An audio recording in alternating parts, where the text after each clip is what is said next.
Welcome back, guys, to the second ever episode of the Inspired Growth Passport, a podcast hosted by yours truly, JT, and Savraj, double S. Last week, we had a brief introduction on who we are and why we started this podcast, and this week, I would like to further learn about the one thing that me and Savraj participated for 6 years, and that is our cadets, air cadets to be more specific. I'd like to bring it to Savraj to start talking about why he wanted to join cadets and how he thought cadets was for him. All right. So, ever since the age of 6, I wanted to be a pilot. It was my dream to become an airline pilot flying the big planes in the sky. And to be honest, since I was 6, I had absolutely no idea how to do it. And the only way I knew how was through the Air Cadet program. So, right at the age of 12, I joined the Air Cadet organization in hopes of earning my glider and power pilot license. So, to me, that's why I joined the Air Cadet program, simply because I wanted to be a pilot in my future. That was my dream. And to attain that dream, I felt like I needed the Air Cadet organization, so I joined and I did not regret it. So, what is your favorite memory of cadets so far? So back on the topic of flying, one of my greatest cadet memories, as mentioned in the last podcast as well, is probably the glider pilot scholarship, which took place last summer. I learned to fly a glider and in Quebec, Saint-Jean-sur-Richelieu. And although it was a very stressful time, the friendships that I made and the bonds that I made during that time are something else. They're different. So not different in a bad way, but the friends that I made and the experiences that we had will be are like memories for life, and that's something that I enjoy. That's why I enjoy it. Yeah, for me, my favorite memory was probably when I went to advanced aviation, the course in Ottawa at CTC Conot, and we had a field excursion to a vintage airplane center, and they allowed me to fly a historic World War One aircraft for about 30 minutes, and it was very fun. It was gave me a lot of opportunity to see the world from obviously a different angle and try out something I never had done before. And then I made a lot of friends there. I still keep in contact with some of them. And these summer camps, I think, were the most memorable. But looking at our squadron, also known as 778 Banshee, we have a lot of members there too. Is there anything that you think was something special we have done in the last 4 years, Savraj? For sure, definitely those March break trips. We had 3 March break trips, one to Washington, New York, and of course Florida. And I think those trips, they're they're really fun because March break is like a 1 week gap in the middle of the school year, and not many people just stay home, they game, they don't do too much.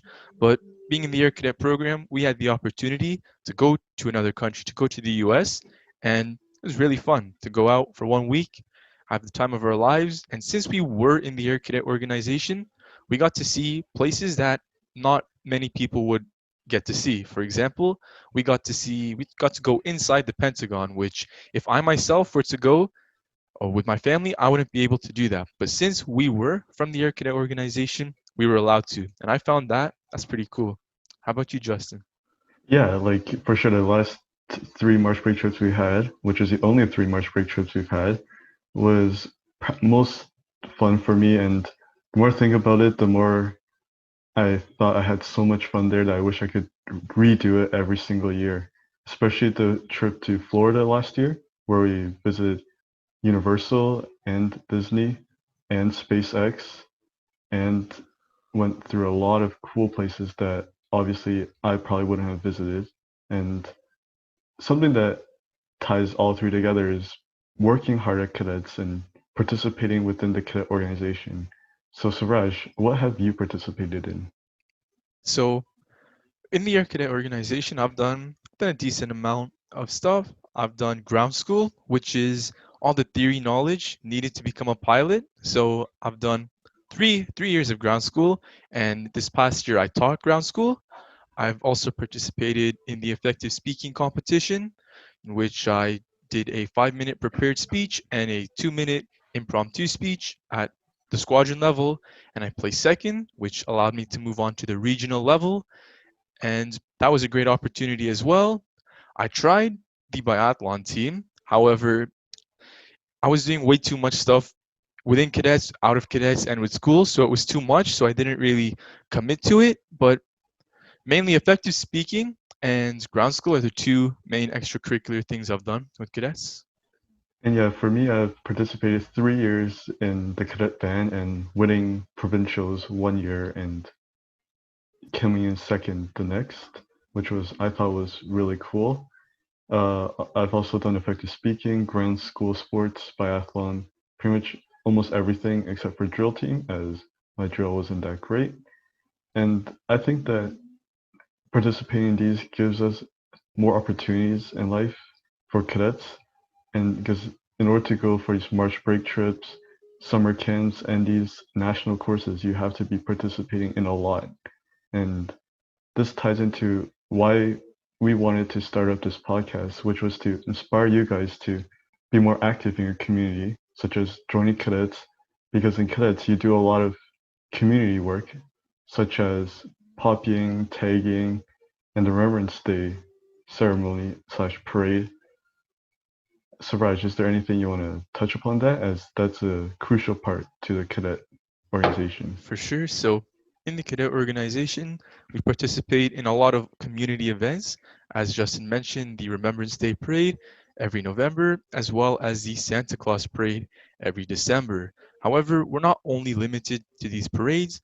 For example, when Remembrance Day comes around, we also help sell poppies for the Royal Canadian Legion.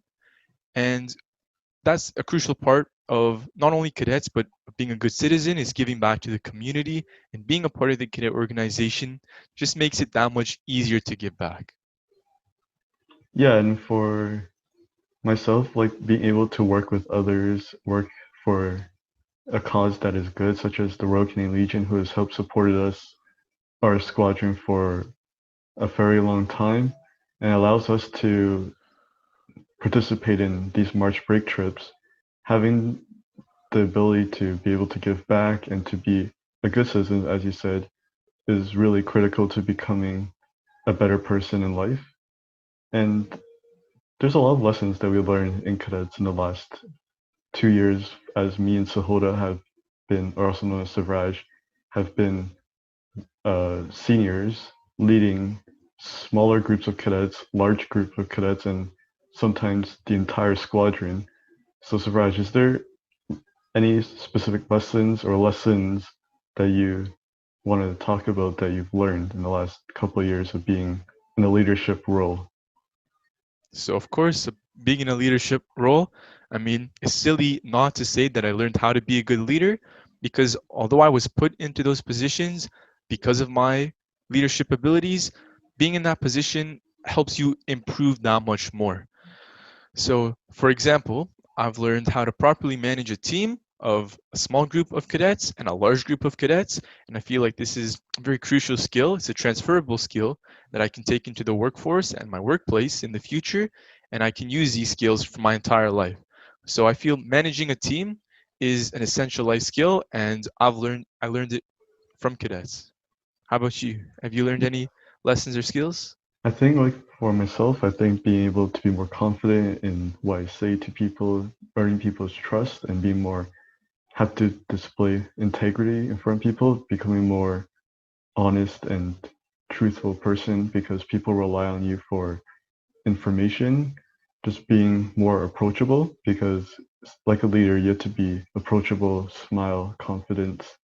And I think me being a level warrant, meaning I'm in charge of anywhere from 60 to 90 cadets, I have to make sure I'm approachable so that people won't be scared to talk to me because some of them are 4 or 5 years younger than me and they might be scared to talk to someone that is of my age. And obviously, being older, people might be like shunned away from us because we have we might be scary towards them. So being able to be more approachable and more friendly towards others, something else so I learned. and that all these lessons that we've done, we can take off into university as we join the clubs there, as we join the student organizations and frats there, being able to demonstrate that you're a good leader is a very good skill to have in the future. And Mm. is there any other lessons that you have learned from cadets in the last 6 years, being either as a participant, a senior, a junior? Is there anything that you want to talk I about? think team management and leadership is are the main ones that I've learned. Me myself, I was also a level warrant, but I was a level warrant for the level fives.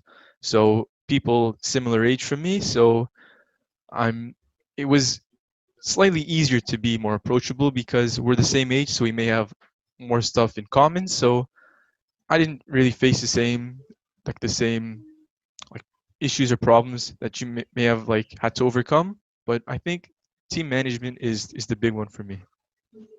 And yeah, for me, I think being held accountable and being responsible and respectful of those above you and below you is something that for sure will be taking with me further along in life, because if you can't be held accountable, then you're not admitting to your mistakes, and being responsible for your mistakes as well is also key towards becoming a better person. And the one almost final thing we want to talk about cadets is that cadets, me and Savraj have been in cadets for 6 years, which was 2 years in grade 7 and 8, and all 4 years of high school, which demonstrates commitment and demonstrates that you are always wanting to do more every year and always wanting to stay with the same organization, which can also be transferable to school. So if you join a school club, you can stay in the club for as long as you can. But there's also one thing that we didn't point out yet is that working with other people, you gotta learn how to be respect people's boundaries, because in cadets there are multiple times where officers, the adults of the squadron, and sometimes the seniors and or juniors might come up as disrespectful. So, Surprise, is there anything that you think could combat this when people approach the situation? For sure, there are a lot of things that or workshops that we do in cadets that teach the seniors how to combat this. But for me, I didn't experience this firsthand, which I'm very thankful. I know a few other seniors may have, but our squadron, despite the size, was pretty respectful. So I didn't deal with this like at all. So I'm pretty lucky. But did you deal with any sort of disrespect, Justin? Or like more or less like overall you feel threatened, you feel scared to go back? Well, sometimes, because sometimes decisions that were made were not in your favor, and all you have to do is just stick by it and continue with it. But sometimes talking to the person will allow you to understand more of why they did what they did, and having a listening ear, because I feel like many people, not going to name names, don't really want to listen. They always want to do their things first, and that forces us to become more defensive and try to like yell them, over talk them.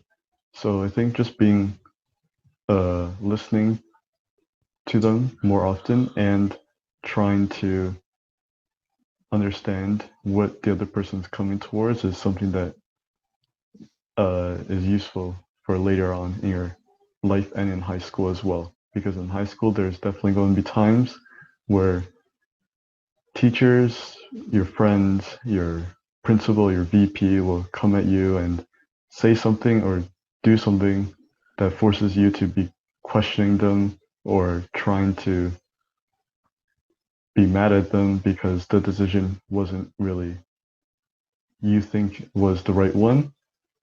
And I think that's a good place to leave it there, because next week we're going to talk about our high school and how me and Savraj have handled art situations and what we have done in high school, clubs and extracurriculars that we thought were fun and that hopefully will inspire you for next week.